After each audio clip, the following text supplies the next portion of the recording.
Ha? Mag-go to school ka ha? No. Sige na, mag-color man mo. May french fries ito, B? No, may french fries dito after in school. Yeah. I will buy french fries if you go to school, okay?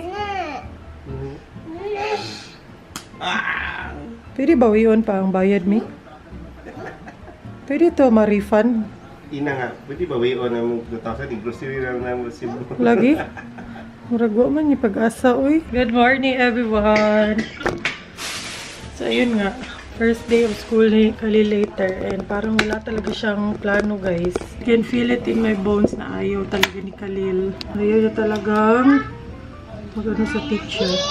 Kaya sabi ko, baka wrong decision na i-enroll ko na siya kaka-3 niya pa lang kasi parang hindi pa siya ready. Actually, kaming ulam pero parang hindi bet ni Melos mag-breakfast food. So, papaluto siya ng adobong sitaw. So, ayan, nag-defrost na ako ng meat. And then, ito na yung sitaw na nabili namin kapon sa grocery. Sibuyas, garlic, and then kamatis. Ayan guys, pakita ko sa inyo yung sobra dami namin kamatis. May mga nabasa akong comments na gawin daw siyang tomato sauce, ganon. Ayan, ito yung mga nasa freezer na sobrang tigas na. Ayan, 2 plastic. So, ayan, gagamitin natin yung kamatis. Gusto ko yung pagkaka-slice ng sitaw. Medyo medium lang. Hindi sobrang haba, hindi sobrang liit. Yung medium cut lang. Tamang size lang. Siguro maliit pa to sa iba, pero yun yung gusto kong length sa sitaw, adobong sitaw. Kasi pag sobrang haba ng pagkakakat, parang maragluod ba? Nagdaan ka. So, tamang lang, haba.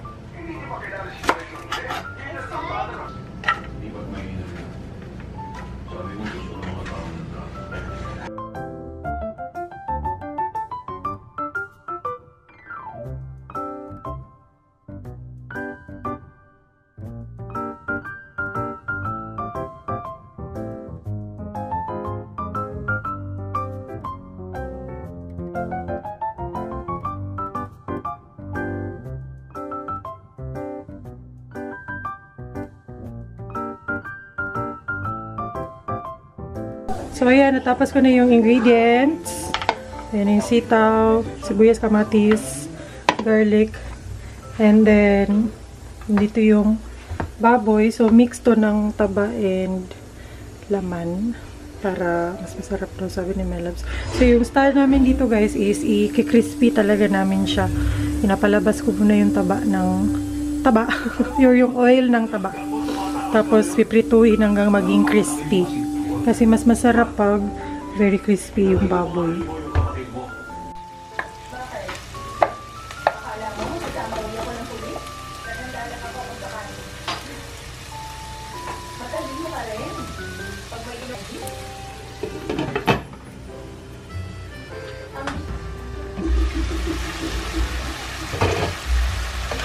So, feeling with the world, Mama.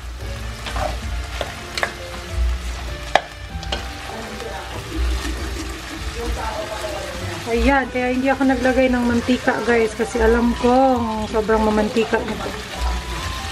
Lalabas din yung mantika niya. More crispy pa.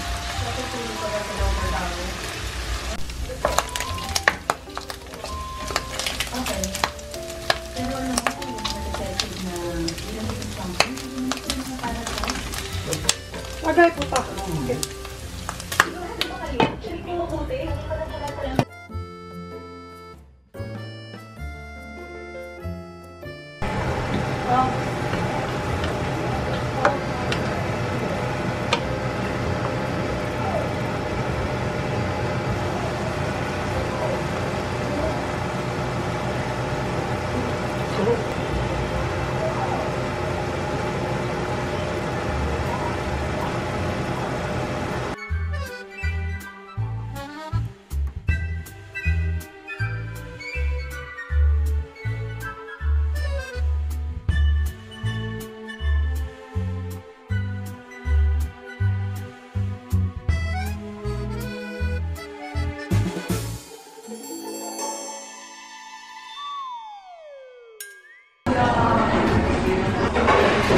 Say hi.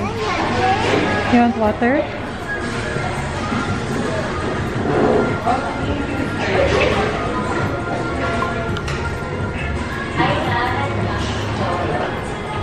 Let's go to Papa na? Nasa kondo si Papa.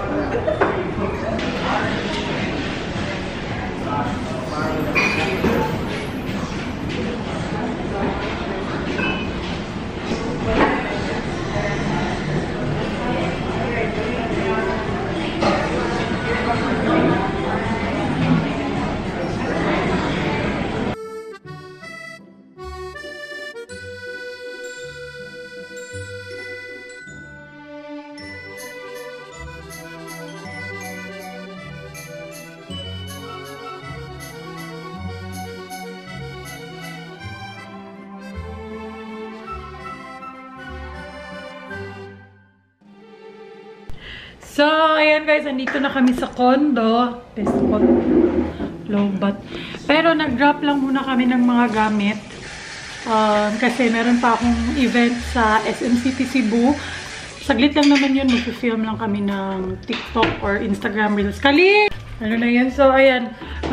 Mag-film muna kami ng TikTok and IG Reel doon sa SM. Yung client namin for today's video is IKEA. So, yung IKEA, meron silang pop-up store dito sa Cebu in collaboration with 10 Dove Street, yung coffee shop or yung pastry shop. So, meron silang pop-up store dun sa SM and yeah, yun yung papagawa ng video sa amin para ma-promote na meron silang pop-up show, pop-up store doon. So, bibigyan nila kami din ng mga IKEA credits and hindi ko pa alam kung gagamitin namin or ibibenta ko rin lang yung credits kasi si Mela na naman gumagawa ng furniture. Paano bang gagawin namin sa IKEA credits? Okay, let's go! Let's go na kay gisapot na sa Tapos, since si Mariel umuwi sa probinsya nila, kami yung maglilinis dito sa condo later. So, lang. Asa naman akong tripod? Ayan, nandito kami sa 10 Dove Street, guys. Tapos na actually kami mag-film ng content for IKEA and 10 Dove Street. Ayan. Tinulungan kami ng PR. Shout out to Poy. Thank you so much. So, ayan, nag-order na lang kami ng food para din doon sa content namin. So, ito yung tinutukoy nila na IKEA pop-up. Ayan. So, lahat ng mga 10 Dove Street branches sa Cebu, merong ganito. Ayan. Ito from IKEA daw to. Itong furniture na to. So, parang yung message lang ng pinapagawa ng brand, which is IKEA, is para magkaroon ng awareness na merong IKEA store online. Ayan, i-scan lang yung QR code and then pwede nang bumili online.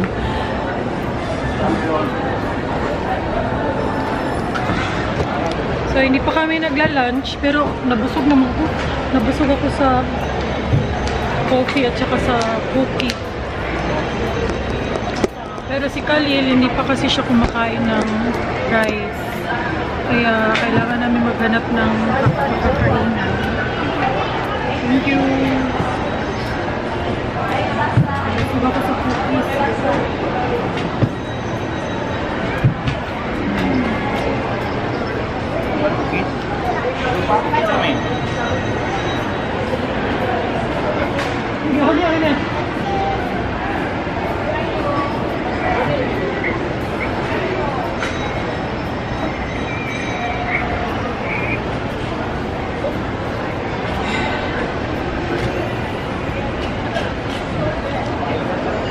Yan, may nakita si Melas na bagong, hindi siguro to bago, pero ngayon lang namin na pansin or nakita.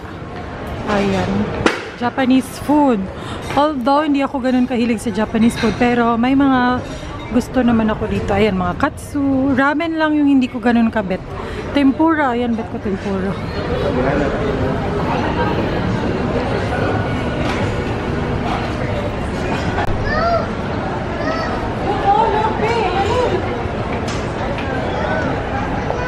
Come here, come here.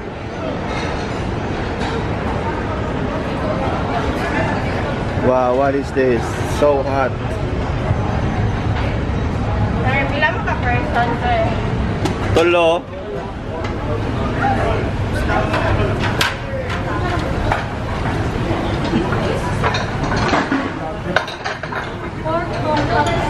Ano ba ba?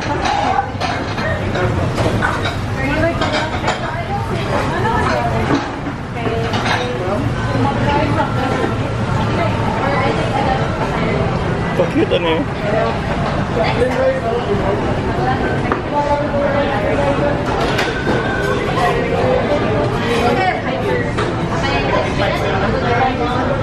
Wala yung meal, anak. So, ayan lang yung in-order ko, guys. Busog talaga kami ni My Loves. Pero si Khalil kasi kailangan kumain. So, ayan, yung tonkatsu, chicken karage, and then ebi tempura, and then, ayan.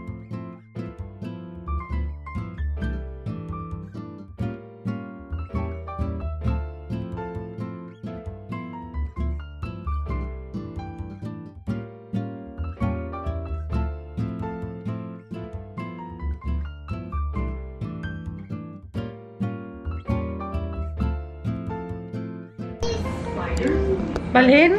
Yeah. Okay, which one do you want, man? Baby Michael? Here's the baby. So, ayun guys, ano na time check. Debo? Which one? No, no, no, no, no, no, no. This one? Robot and DP? So, time check, 7 PM na. And, ayan, nandito kami sa condo. Kasi nga, sinabi ko na kanina, kasi maglilinis kami. Pero I doubt makakapaglinis kami. Ha? This one? Yeah. Kasi hindi pa tapos si Melod sa pagbubuting-ting. So, in the meantime, mag-dinner muna kami, guys. So, nag-order ako sa Sogbo Mercado ng mga food. Grabe, buti na lang hindi ko to dinalang camera ko kasi sobrang stressful kasama ni Khalil sa Sogbo Mercado. Oh my gosh, na-stress ako doon. Anyways, and also, baba ko na din yung mga pre-love clothes. Nabook ko na yung mga dito lang na mga buyers sa mga taga Cebu lang. So, napadala ko na yung mga orders nila. Thank you sa mga nag-order sa mga pre-love clothes. I don't know if mag-post pa ko doon. Actually, daghan pa ko pwede i-post. Pero, yeah, maka-stress siya. Pero, let's see if maka-post ko balik o pre-love clothes sa akong account, sa shop account na. So, kato, thank you sa mga namalit. Aside sa niluag akong cabinet, nakakwarta sa ko gamay. Kita na ko ninyo ang food. First time, actually, nabibisaya na ako. First time naming makaka-try nito. Ayan, yung seafood meal doon sa Sogbo Mercado. So, parang, so meron na siyang crab, scallops, tahong, corn, and then shrimp. Ayan, tig isa-isa. Tapos rice, and then watermelon. Meron pa to free iced tea, kaso hindi ko na talaga siya kayang dalahin. Kasi nga, dala ko pa si Khalil. Tapos, dala ko pa lahat ng mga pagkain. So, sabi ko, wag na lang isali yung iced tea kasi hindi ko kayang bitbitin lahat. So, ayan. Yan, actually, kay My Loves. And then, ito yung binili ko for Khalil na pwede din nilang mag-share sila ni papa niya kasi ito talaga yung request ni My Loves na humba. Humba heaven. I don't know if meron to sa ibang lugar, pero ayan, medyo sikat siya dito sa Cebu na place for humba. Meron din sila ibang mga putahe, mga shrimp, ganun. Pero ito talaga yung name, nila, yung humba. Special humba. So, ayan, yan yung kay Khalil. And then, yung sa akin naman is, alam nyo na, prito. Ayan, ebi tempura. Kakaluto lang nito, pero ayan, dapat pala inopen ko kaagad. Hindi na siya ganun ka crispy. Pero mainit pa siya. Ayan, sobrang sulit nito kasi medyo madami na yung tempura niya. Tapos meron na din siyang rice and then sausawan. Wait. I'll give you a better view ng food kasi sarap ng food namin. Miss ko na si Baby Kelsey pero ayun, walang maglilinis dito eh.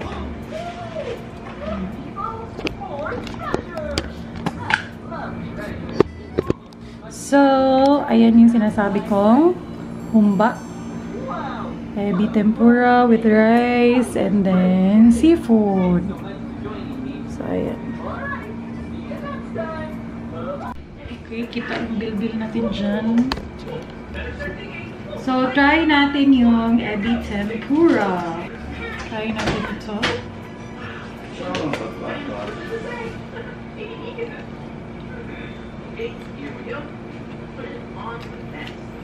Hindi siya crispy, kaya wala ko i-open na yun.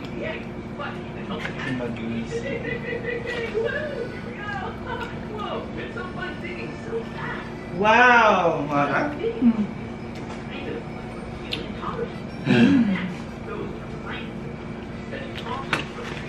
Ano yung mga gandang kanin?